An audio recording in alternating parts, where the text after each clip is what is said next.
చేసినట? రాజు విని తన వస్త్రములను బా హల్లెలూయా. వాక్యము విని రాజుగారే, మామూలు ప్రజలు కాదండి, మామూలు వ్యక్తి కాదు ఆయన, దేశ పరిపాలన చేస్తున్నటువంటి రాజుగారు వాక్యం విని ఏం చేసిందట? బట్టలు చింపుకున్నాడు. ఇప్పుడు ఎవరైనా తాగుబోతుని గురించి చెప్తే నన్ను గురించే చెప్పిండు అనుకుంటాడు. వ్యభిచారి వచ్చినప్పుడు వ్యభిచారాన్ని గురించి చెప్తే నా గురించే చెప్తుండే అయ్యగారు అని చెప్తారు. కానీ బైబిల్ ఏం తెలుసా? మనిషి మారడం కోసం ఈ పరిశుద్ధ గ్రంథం, చేసే పాపాన్ని ఒప్పుకుంటామనే ఈ పరిశుద్ధ గ్రంథం నీ చేతుల్లో ఉన్నది. నువ్వు చేసిన తప్పులను ఈ పరిశుద్ధ గ్రంథం పట్టుకున్నప్పుడే ఆ తప్పులు వదిలిపెట్టాలి.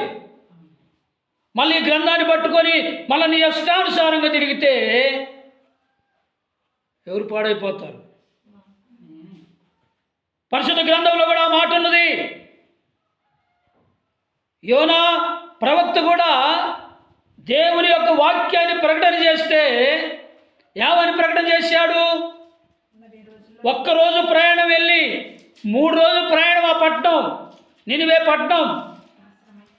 ఈ యోనా 3 రోజులు శాపగర్భంలో ఉండటం వల్ల భోజనం లేక మంచినీళ్ళు లేక చాలా అలసిపోయినటువంటి వ్యక్తి ఆ శాప ఎప్పుడైతే ఒడ్డున కక్కిందో ఈ 3 రోజులు ప్రయాణం చేయలేక ఒక్కరోజు ప్రయాణం చేసి ఆ ప్రజలకి ఏమి చెప్తాడో తెలుసా? ఇంకా 40 రోజులకి ఈ నినివే పట్టణము ఏమవుతుందట? గట్టి చదవాలి, ఏమవుతుంది? నేనంటే ఒప్పుకుంటారా? ఎవరి మాట ఇది?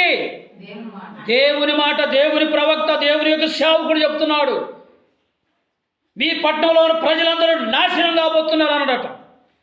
అంటే వాక్యము ఉన్నది ఉన్నట్లు చెప్పకపోతే సేవకునికి, కుటుంబానికి వెలుగుండదు. ఈ బైబిల్లో ఉన్నటువంటి తెగుళ్ళు చెప్పేటటువంటి సేవకుడు ఒకవేళ అబద్ధం చెప్తే తెగుళ్ళన్నీ వస్తాయని బైబిల్లో ఉంది. మరి ఉన్నట్టు బోధించాలా వద్దా? బోధించాలి. ఖచ్చితంగా చెప్పిండు యోనా. ఇంకా 40